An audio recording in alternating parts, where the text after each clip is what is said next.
আজকেই চলে যেতে হবে? যেতে তো হবেই।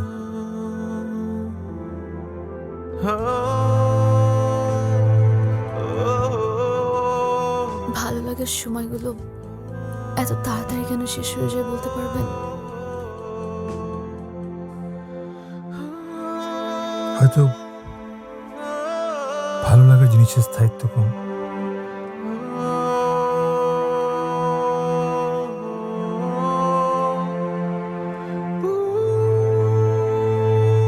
এটা কি?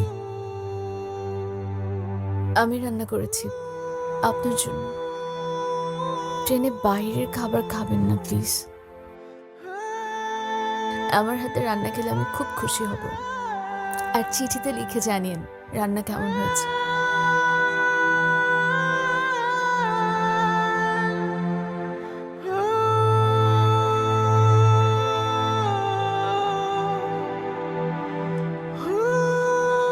দেরি হয়ে যাচ্ছে, আমার যাওয়া উচিত। চলে গেলে তো আর আপনাকে দেখতে পাবো না। আমি আবার আসবো? আপনার টানে আমাকে আবার আসতে হবে?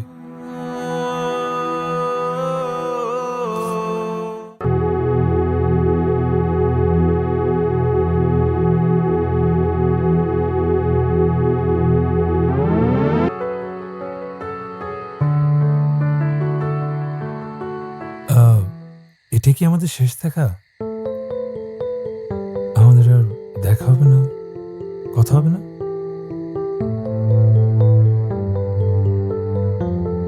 আপনি কি চান আরো কথা হোক?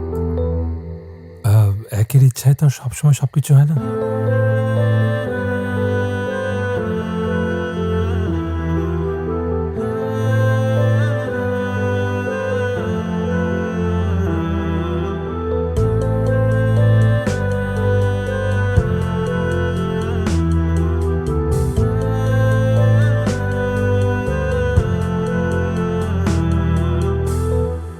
ইচ্ছে হলে চিঠি দিয়েন।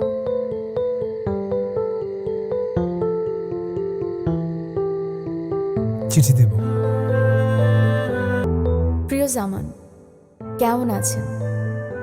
আমি এখন আগের থেকে অনেক ভালো আছি, কারণ কিছুক্ষণ আগে আপনার পত্রখানা আমার হাতে এসে পৌঁছলো। পত্রের মাধ্যমে জানতে পারলাম আপনি ঢাকা ফেরত চলে গেছেন। গিয়ে সাথে সাথে আমার কাছে পত্র লিখেছেন। তা জেনে আশ্চর্য হলাম। রেলগাড়িতে পরিচয় হওয়া একটা ছেলে যে মনে করে পত্র লিখবে, তা আমার ভাবনার বাহিরে ছিল। বলেছিলাম না, আমার ঠিকানা আপনি ঠিকই জানতে পারবেন আমার পত্র থেকে। এই যে আমার পত্রখানা এখন আপনার হাতে। যদি আমার পত্রখানা আপনার হাতে পৌঁছতে থাকে, তাহলে অবশ্যই এটার উত্তর দিতে কিন্তু ভুলবেন না। আমি অপেক্ষায় থাকব।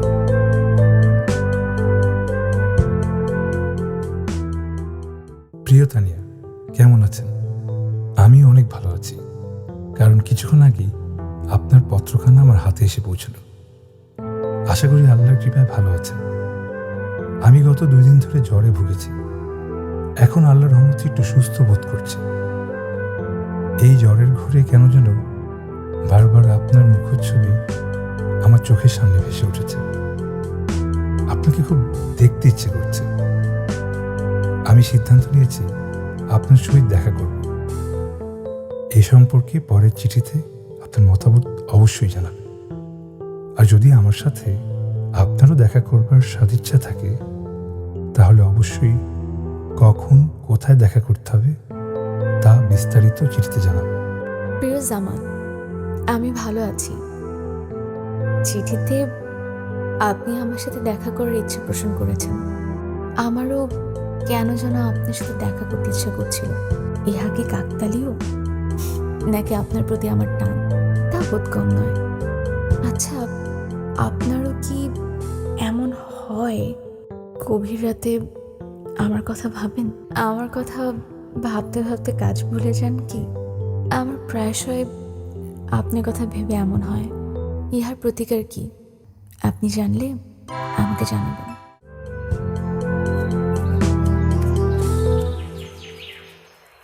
তানিয়া, ঢাকা থেকে আপনার একটা চিঠি এসেছে।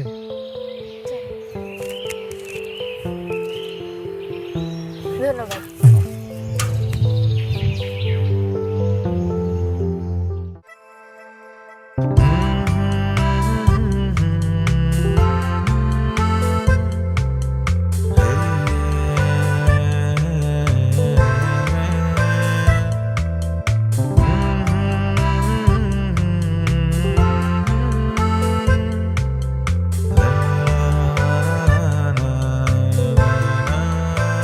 আমি তো ভেবেছিলাম আপনি আসবেনই না।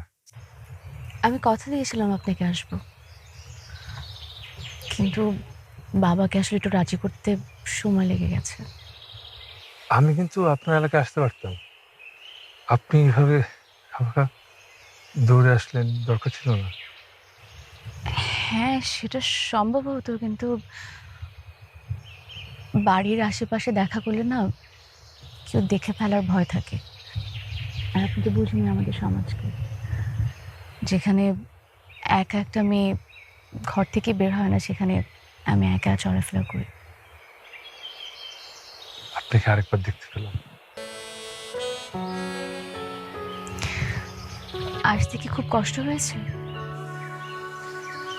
কষ্ট একটু হয়েছিল, কিন্তু এখন আপনাকে দেখে সেটা মনেও পড়ছে না। আপনি কিন্তু বাড়িয়ে বলছেন। গড প্রমিস, এক দণ্ড বাড়ি বলছি না। আপনাকে নিয়ে আমার কোনো ভাবনা, কল্পনা বা কথা কোনোটাই মিথ্যে না। একদম ভোরের শিশিরের মতো ফ্রেশ।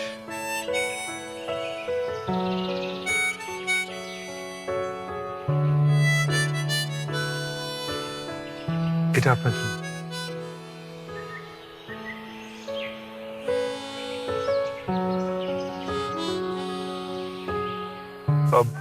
অপেক্ষা করতে করতে আপনার জন্য বানালাম।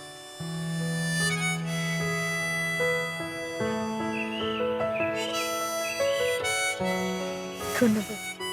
আপনাকে একবার দেখে মনে হচ্ছে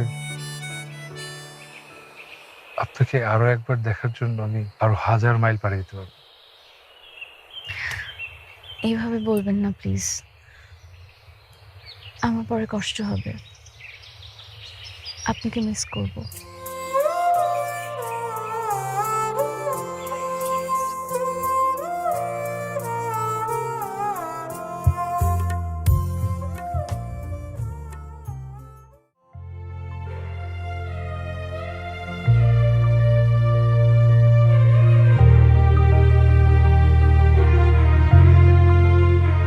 জামান, আশা করি আপনি ভালো আছেন।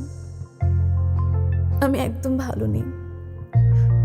আপনাকে আসতে বলিয়া ইতিমধ্যে দুখানা পত্র লিখে দিয়েছিলাম, অথচ আপনি পত্র পাইয়াও আসলেন না। আমার বাবা ঠিকই বলেছিল, পত্র মিতালি বা চিঠির মাধ্যমে প্রেম হওয়া ছেলেদের কখনো বিশ্বাস করতে নেই। অথচ আমার আমার দৃঢ় বিশ্বাস ছিল আপনি আসবেন, কিন্তু কিন্তু আপনি যে এরকম ভণ্ড প্রতারক তা আমার বোধগম্য নয়।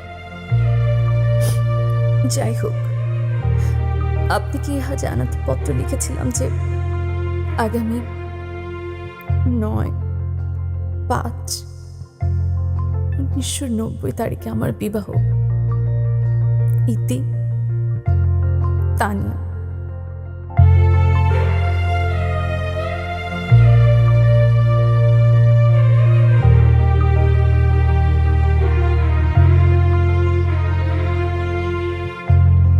ভাইয়া,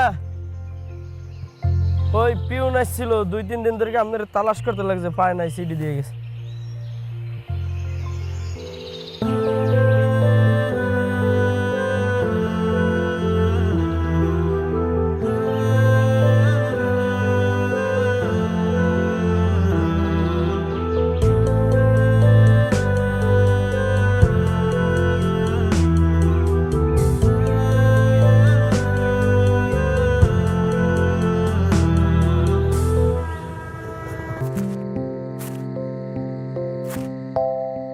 কিরে মা, এখানে মন খারাপ করে দাঁড়িয়ে আছিস কেন?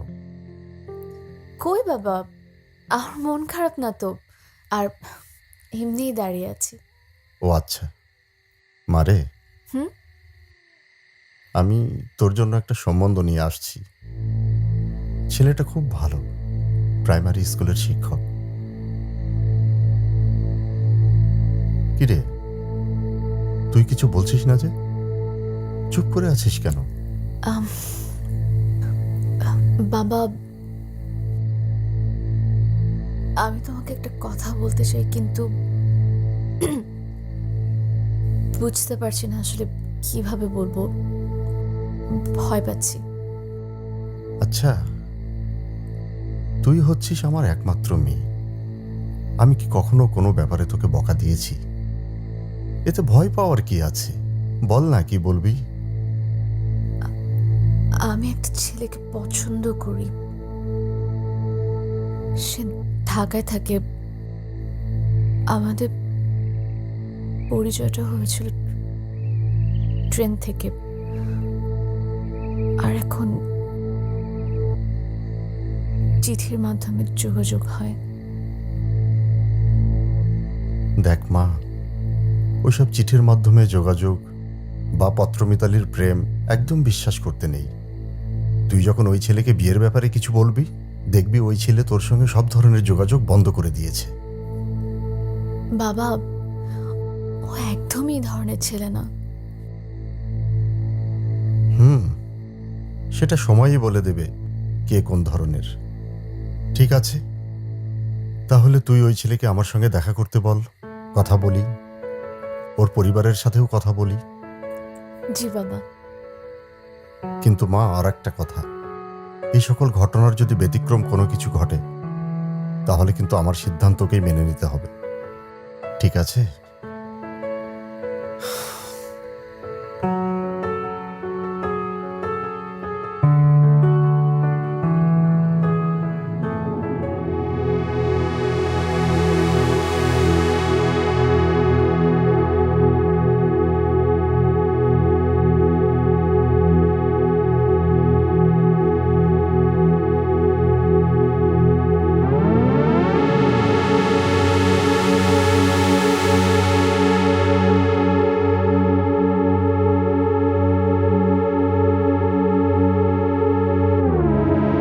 তাহলে তুমিই জামান।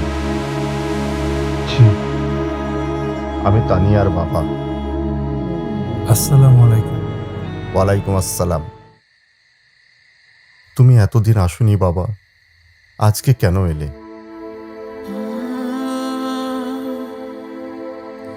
না, আসলে কাকা আমার কাজের কারণে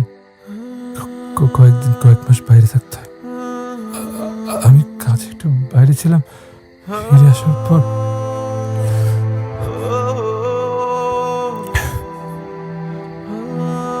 তানিয়ার চিঠিগুলো পাই। দেখো বাবা, তানিয়া আমার একমাত্র মেয়ে। ছোটবেলা থেকে আমি ওর সব আবদার মেনে নিয়েছি। কোনো ব্যাপারে কোনো দিন তাকে আমি কষ্ট দিইনি। অবশ্য তানিয়া অনেকবার বলেছে তুমি আসবে, কিন্তু সেই তুমি এলে সবকিছু শেষ হয়ে যাবার পর।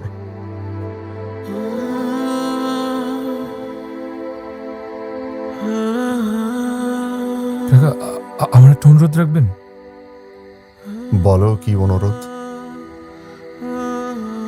তানিয়াকে কখনো জানাবেন না যে আমি আসছিলাম। ও আমাকে প্রতারক ভাবে। ও যদি জানে আমি আসছিলাম, তাহলে সারাটা জীবন ও অনেক আফসোসে কাটাবে।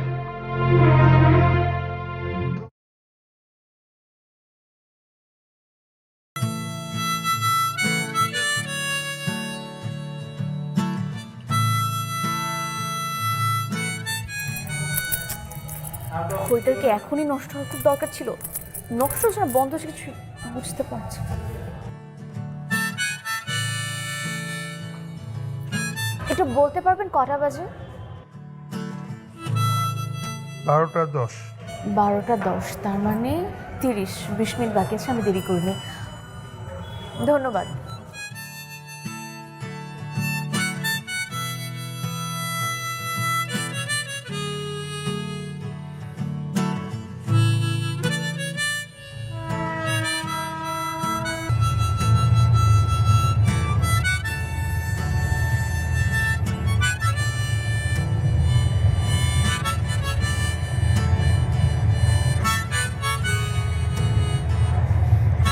কোথায় যাচ্ছেন?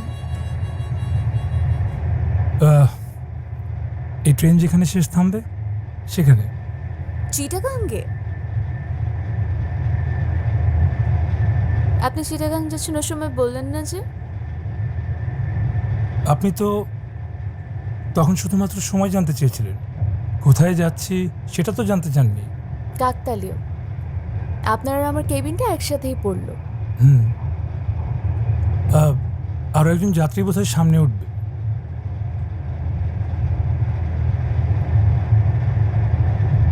উঠবে না, সিটটা আমি নিয়ে নিয়েছি। অপরিচিত কেউ পাশে বসে যাবে এটা আসলে আমার ভালো লাগে না। একটা দিক ভালো হলো, একজন পরিচিত মানুষ পাওয়া গেল। আমি তো আপনার তেমন পরিচিত না, আমাদের তো ঠিকমতো কথাই হয়নি। অল্প পরিচিত, এই যাত্রার জন্য ঠিক আছে।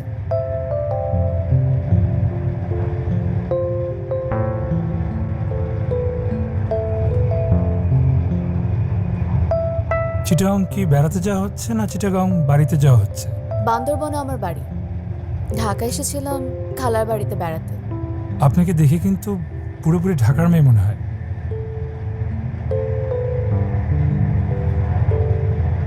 ঢাকার মেয়ে কি শুধু এভাবে কথা বলে?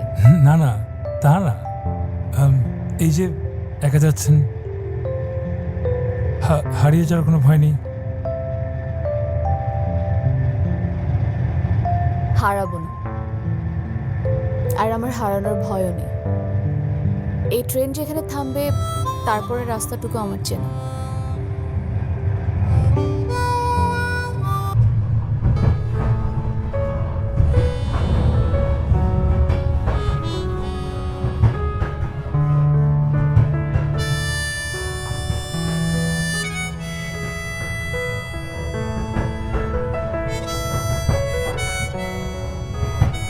সিগারেট খাওয়াটা স্বাস্থ্যের জন্য ক্ষতিকর।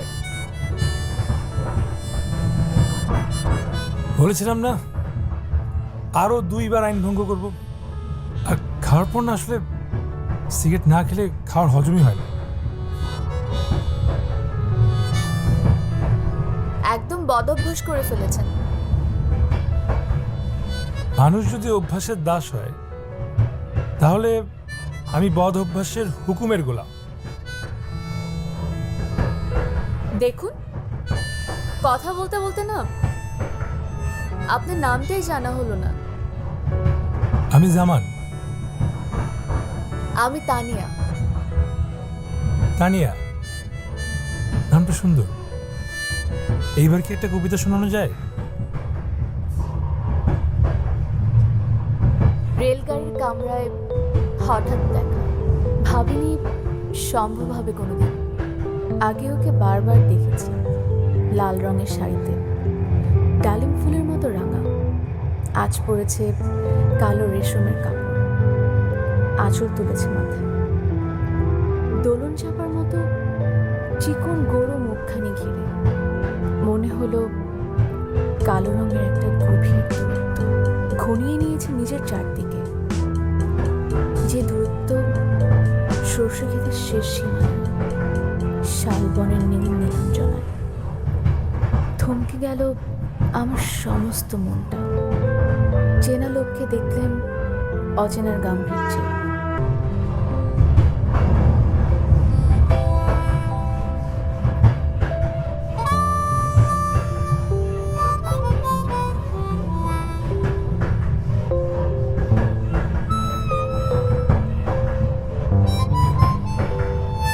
ট্রেনে সিগারেট খাওয়ার নিয়ম নেই, অথচ এই চলন্ত ট্রেনে সিগারেট খাওয়া আমার একটা অন্যতম শখ। অদ্ভুত শখ। কিছুটা। আপনার শখের জন্য নিয়ম ভঙ্গ করলেন? শখ পূরণ করতে একটু একটু নিয়ম ভাঙতে দ্বিধাও লাগে।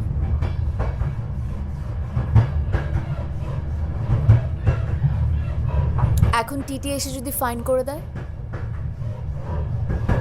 ফাইন 50 টাকা। তাহলে ওকে, চিঠি আসলে 150 টাকা দিয়ে দেবো। 150 টাকা কেন? কারণ আরো 2বার যে নিয়ম ভঙ্গ করবো তাই। অদ্ভুত লোক আপনি। কিছুটা।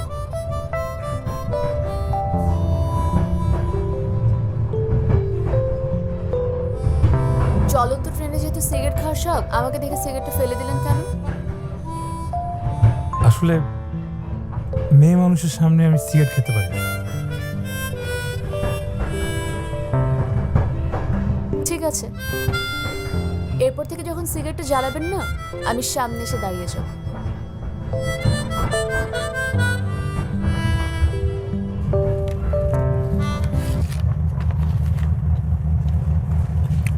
স্টেশনের হাওয়া-পিটার উপরে কোনো ভাগ নেই, বিশ্বাস করুন।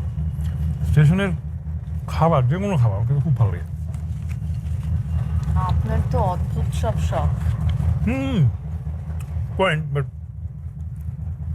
বাসায় যখন কেউ ভাবিটা বানায়, মানে যে এই উপরে যে কাঁচা নারিকেলগুলো দিন, এটা কিন্তু কেউ দেয় না, সবাই কিন্তু সব ভিতরে দিয়ে দেয় গুড়ের সঙ্গে। এই যে উপরে নারিকেল দেওয়াটা, এটা না খুব পারফেক্ট স্টেশনেরটা। আমি বাসায় নিজে ট্রাই করছি, স্টেশনের মতো হয় না।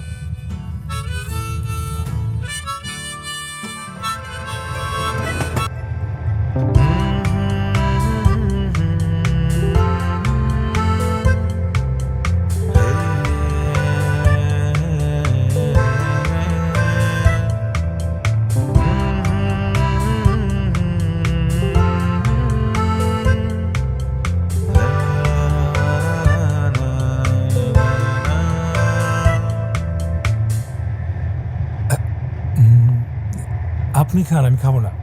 কিছু মেশানো নেই এতে, আপনি নিশ্চিন্তে খেতে পারেন। না না, তা না, আসলে আমি ট্রেনে ওঠার সময় একদম ভরপেট খেয়ে উঠেছি। সে তো অনেক আগের কথা। আমি জোর করতে যাচ্ছি না, কিন্তু খেলে খুশি হব।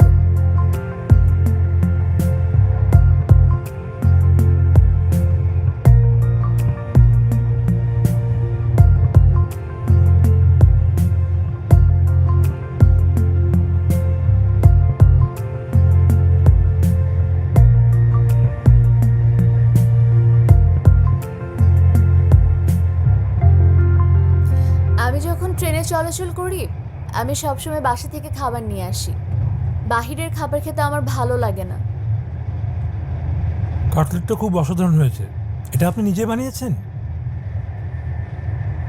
আমি আর খালা মিলে বানিয়েছি। আপনার কাটলেটের প্রশংসা করতে করতে জিজ্ঞেস করতে হয়, পরিবারের কে কে আছে আপনার? আমি আর বাবা। মা আমাদেরকে অনেক আগেই ছেড়ে চলে গেছে। সরি।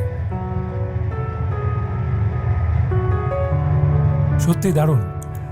আরেকটা নিতে হবে কিন্তু। আচ্ছা, আমি আগে এটা শেষ করি।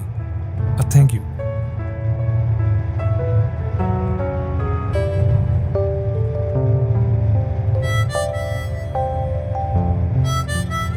শরৎবাবুর ফ্যান?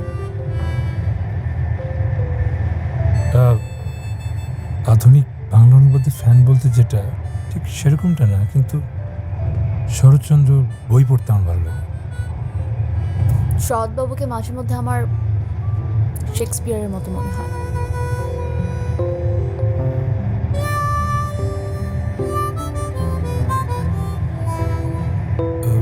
উনি ওনার উপন্যাসে ট্র্যাজেডি বেশি লিখেন বলে? দেবদাস আমি 4 বার পড়েছি। আপনি বইও পড়েন? পড়ি তো, বাইরে থাকলে বেশ বই পড়ি। বাহ, খুবই ভালো। কিন্তু আমরা পাঠকরা না শরৎচন্দ্রকে ওই একটাই উপন্যাস দেবদাস দিয়ে একরকম ভেবে নিই সবসময়, বা একঘরা করে নিই। উনি কিন্তু অনেক সমসাময়িক উপন্যাসও লিখেছেন, যেমন পথের দাবি। কি পড়েছেন? পথের দাবি আমার পড়া হয়নি, তবে আমার রবীন্দ্রনাথ পড়তে বেশি ভালো লাগে। উচ্চ মার্গীয় পাঠক। এটা কিন্তু বাড়িয়ে বললেন। আমার রবীন্দ্রনাথের শেষের কবিতা, চোখের বালি, এগুলো পড়তে বেশি ভালো লাগে। আর সবচেয়ে বেশি ভালো লাগে রবীন্দ্রনাথের কবিতা পড়তে। আপনি আবৃত্তি করতে পারেন? কতটা ভালো পারি তা আসলে জানি না, কিন্তু একবার কবিতা আবৃত্তি করার জন্য স্কুলে 2nd হয়েছিলাম। তাহলে এখন তো একটা আবৃত্তি শুনতেই হবে। এই পরিবেশে? হ্যাঁ, সমস্যা কই। এর থেকে ভালো ট্রেনের ঝিকঝিক ঝিকঝিক ঝিকঝিক ঝিকঝিক শুনুন। অন্য পরিবেশে আমি আপনাকে পাবই বা কোথায়? বাদাম খাবেন?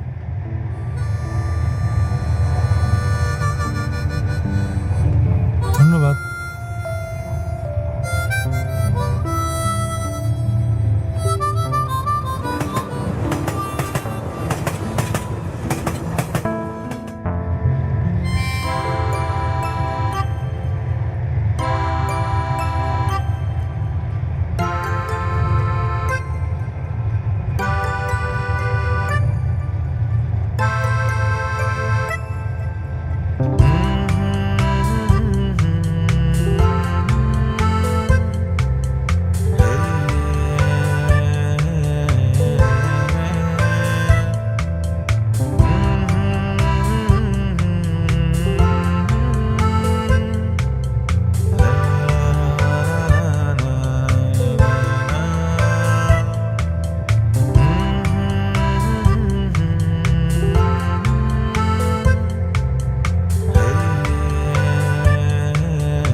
এটা কি আমাদের শেষ দেখা?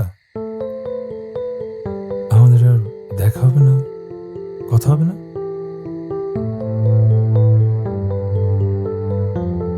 আপনি কি চান আরো কথা হোক? একের ইচ্ছায় তো আর সবসময় সবকিছু হয় না।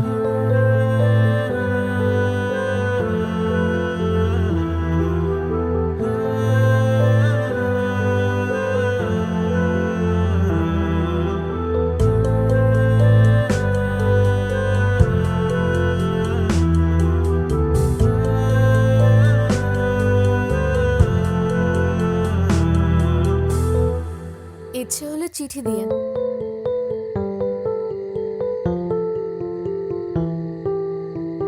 চিঠি দেব। আমি আপনাকে কোন ঠিকানায় লিখব? আমার চিঠিতে আমার ঠিকানা নিশ্চয়ই লেখা থাকবে।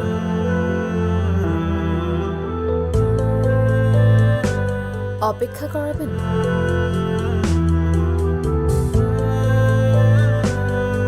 কিছু কিছু অপেক্ষা যে মধুর হয়, হয়তো সেটা এবার অনুভব করতে পারবেন আশা করি।